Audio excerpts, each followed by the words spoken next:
Bears rushing four. Roethlisberger throws, little back shoulder, and it is caught.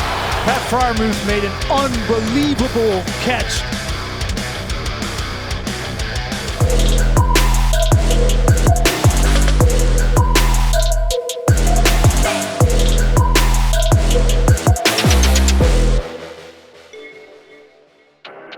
Welcome back to 5-Star Matchup. Subscribe now and please consider joining our Patreon for just a couple bucks a month. Who'd have thunk it? Your beloved Pittsburgh Steelers have somehow fought to get their heads above water at 4-3, and with a rookie quarterback coming to town, you gotta like their chances to get 2 games above 500. Don't ya? Steelers' first possession, and don't look now, but it's Large Benjamin slinging a perfect pass 35 yards down the field to that man we call the Bank, who's sneakily starting to win more combat catches. Steelers in business early. Reverse to James Washington. You know it's time to... 10-yard rushing touchdown says what? What? Najee slices through a beautifully blocked defense, and quicker than you can say Jesse James caught that ball, the Steelers take a 7-0 lead.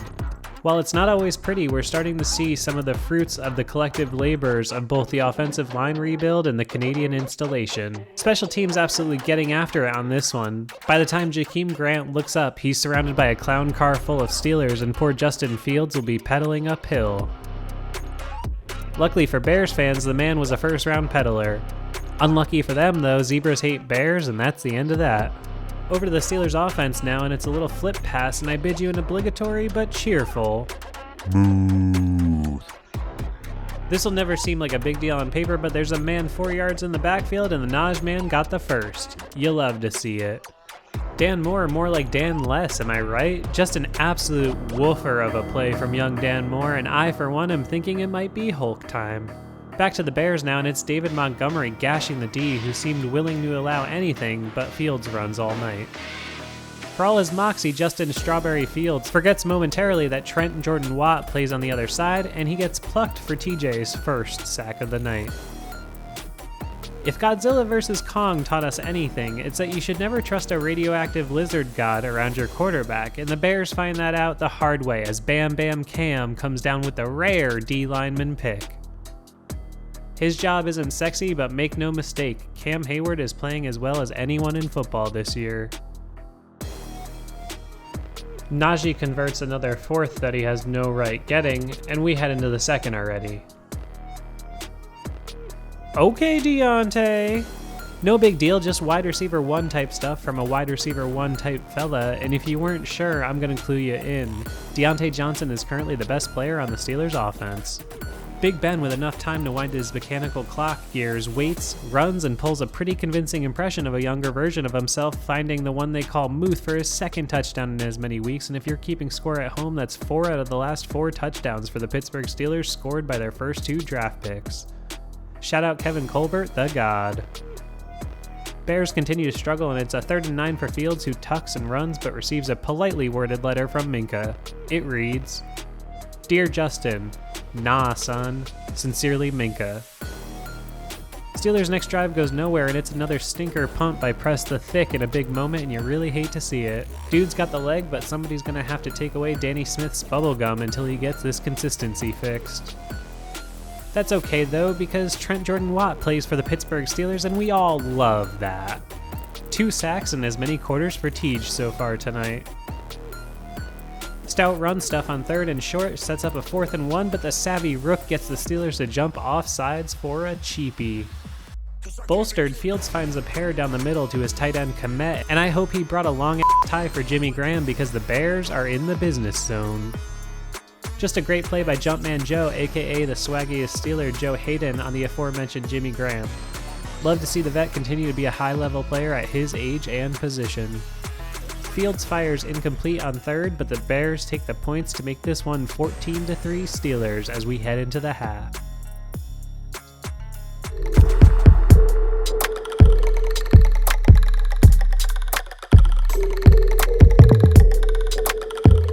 Into the 3rd now, and Large Benjamin's putting on his best James Harden for a free first down. Unfortunately, the Steelers' offense sucks, so they go nowhere. In one of those plays that an experienced football observer knows just changed the trajectory of this thing a little, Fields scrambles around on 3rd and long and hits Robinson to get out of the hole. Because it would be far too lucky for me to have an easy game to edit on a late start, Fields gets an hour in the pocket and hits Goodwin in stride with a great throw, and don't lie and say your heart rate didn't just kick up a couple 2-3 beats per minute. Bears get Fields rolling on 2nd and goal, and he finds an open Jimmy Graham for the score, but wait just a second. There's a flag, and like most on this night, it goes against the Bears for a highly questionable low block penalty. I don't get it, but as a Steelers fan, I guess I'll take it. Bears take the 3, and it's Steelers 14, Bears 6.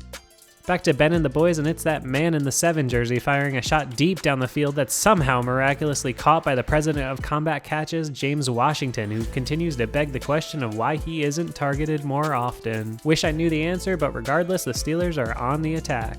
4th and 1. I just love seeing it. Can you just look at this rookie in the number 88 jersey blocking down the field? It's the most beautiful damn thing you'll ever see in your life, and you shouldn't be ashamed to say it. To the victor go the spoils, and on a gotta have it 3rd and 8, Ben once again trusts the rookie Pat Freiermuth, who goes up and gets this son of a bitch. And while that's 5 straight touchdowns by the Steelers' first 2 draft picks, I won't brag. I'll just scream, Muth.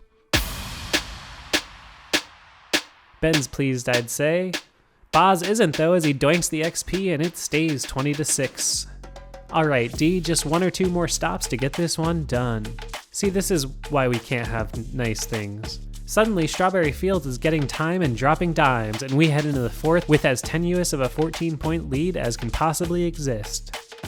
Poised as possible now, Fields stands in and delivers another strike down the field, and man can this guy rip it. Sometimes there's just not much you can do on a throw. Steelers defense is hopelessly lost as the Bears catch him off guard with an easy peasy reverse to Mooney, who trots in and takes 5 more months off my life. Fishing for a cheap one, Ben's got a pull on the line and he reels in a gorgeous pass interference on Deontay to move this thing downfield and piss off Bears fans just a little bit more. Clearly, the Steelers go back to the well one too many times and Najee is stonewalled on a 3rd and 1. Luckily, we have a kicker with cojones that could be a door knocker on Bowser's castle, and he doesn't even think twice before absolutely drilling this 54-yard field goal like it was his 4th shot and he wasn't even feeling the first 3. Steelers 23, Bears 13. Special teams? 5-star, this is usually not good. No, you're right most of the time, and it's a bad thing to see a special teams highlight, but here it's not. Just a great pop by James Pierre, jars it loose, and who else but that formerly concussed, brass-balled son of a gun himself, Chris Boswell, recovers it for the Steelers. Nightmare if you're from Illinois, I reckon. Little double Canadian accent on this one as Canada calls a reverse to the Canadian, and again, it's not pretty, but the Steelers are finding ways. Speaking of not pretty, I'd be willing to bet that's how Trey Turner's gonna feel about himself watching this tape. He lets his man come completely untouched at Roethlisberger, and the sack completely unravels this drive. Baffling call after the sack with a single back handoff to Benny Snell on 2nd and 19. Okay. Back to the Bears offense, and just in case you were thinking of voting for anybody else for Defensive Player of the Year, don't? You'd look ridiculous. 3 sacks tonight for Trent Jordan gives him an unbelievable 11.5 in 8 games. Alright, time to take the air out of this thing. 6:48, 10-point lead. Wait, is this another special teams play? Oh no. Have I mentioned I hate Ray on punt returns? Someone needs to see if Ray's arms are made of eels, because I haven't seen anybody this slippery since Dante Moncrief's cup of coffee in Pittsburgh. Bears run it in for the score, and this game is officially completely changed. Ray makes something out of nothing, but in the bad way, and with 6+ minutes to go, this is suddenly a dogfight. Steelers 23, Bears 20. A little ground game action with Naj and a toss to DJ gets the Steelers moving, but on 2nd and 8, it's an almost oops as Ben dodges a bullet on one he tried to tuck but couldn't. Remember, we already saw him lose a fumble like this earlier this year. But on 3rd and 8, the Bears wallop Roethlisberger on the coverage sack, and it's time to put the defense right back on the field, and oh, wait? Well, in another instance of refs taking over a game, former Steeler and terrible player Cassius Marsh gets called on the taunting penalty for what looks like a big pile of nothing, and the Steelers score a cheap and huge 1st down. Not sure why this was a penalty. If I was a Bears fan, I would be none too pleased, I assure you, but I'm not, so I'm not. Another just brutal rep by Dan Moore Jr. and this drive is officially derailed. If Zach Banner continues to be a healthy scratch, then in the words of Olivia Soprano, I wish the Lord would come take me. Catch and run by Deontay puts him in position for a 52-yarder, and for the Boz, well, you already know he's... Steelers 26, Bears 20. Charge up your defibrillators. Someone better check the toaster because someone's getting toasted and his name rhymes with Arthur Mullet. Sorry, that's actually just his name, but he's getting toasted and there's no point talking around it. Where's Trey? Oh, so close on a great coverage play by Devin Bush, who continues to have both good and horrible moments every single week. Nagy yells into the helmet, throw it at whoever 35 is on, and of course on this play it's the Bears' number one man Allen Robinson, and if you think you're currently experiencing the events of Edgar Allan Poe's The Telltale Heart, don't worry, you can just hear my aorta collapsing in real time. Now in the driver's seat, young Justin Fields stands in the pocket like a 10-year vet, rolls to his offside, and fires a perfect flip down the field to Darnell Mooney. And did you feel that? That was thousands of Yinzers slamming their hats down and screaming, "Fire Tomlin," in unison. 58.5 minutes into this thing, the Bears have their first lead of the night. Chicago 27, Pittsburgh 26. Luckily, 60 minutes minus 58.5 leaves 90 seconds for the Hall of Fame quarterback they call Large Benjamin, and my man is feeling like winning on this fine eve. Flip to Ray Ray gets this one started and brings up our 5-star. Play of the game. You got to make up for it. You got to make a play. 12th penalty of the night against Chicago. Sean Desai going to bring some pressure. Another flag comes in. Complete to Deontay Johnson, middle of the field. Already in field goal range. It's 22. Another week, another Deontay Johnson slant to tee up a dub. This one's filed firmly under things you love to see.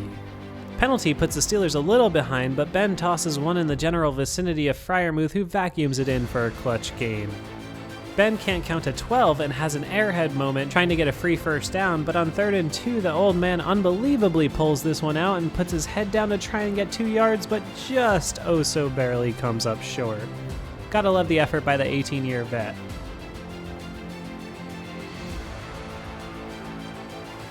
It's a 40-yard kick, and all's well that bozzes well, and you already know it's... Steelers strike back and take the lead. Pittsburgh 29, Chicago 27. 26 ticks on the clock. Does Justin Fields have one more rabbit up his sleeve?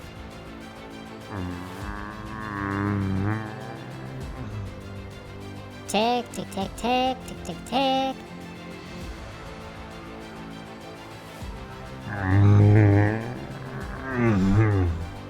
Five seconds left and rejected by the Defensive Player of the Year, just in case the stat sheet wasn't full enough. 2 seconds left. With his back against the wall, Matt Nagy sends Cairo Santos out for a prayer of a chance at a 65-yard field goal. And that's how this game will come to an end. And just like that, you're going to have to say it with me. Your Pittsburgh Steelers are 5-3. Well, I have no idea how this has happened, and I do this every damn week. To venture a guess at explaining the 2021 Pittsburgh Steelers would be quite like explaining the mysteries of the universe to someone who is unaware of the very existence of space itself. This team is weird, sloppy, inept, dangerous, but most importantly, competitive. After the absolutely desolate way the Steelers arrived at 1-3, you'd have been hard-pressed to find many people to pick them to win their next game, let alone their next 4. But somehow, some way, that's exactly what's happened. Was the defense good tonight? No, not really. But let's also not forget the Steelers were set to take over the ball with a 10-point lead with 6.5 minutes to go when the Ray Ray fumble was returned for a touchdown. I guess my bigger point is that at the end of these games, we're left with a team that's got an even run-to-pass ratio, an even point differential, and somehow a record that's 2 games above 500 with 9 left to play. Your Pittsburgh Steelers are officially in this thing. Here we go. If you're still here, please consider joining the Patreon. Roger copyright tags all of our footage so we can't make ad revenue. Help us pay the bills for just $1.50 a month. Thanks, and I'll see you nameless gray faces next week.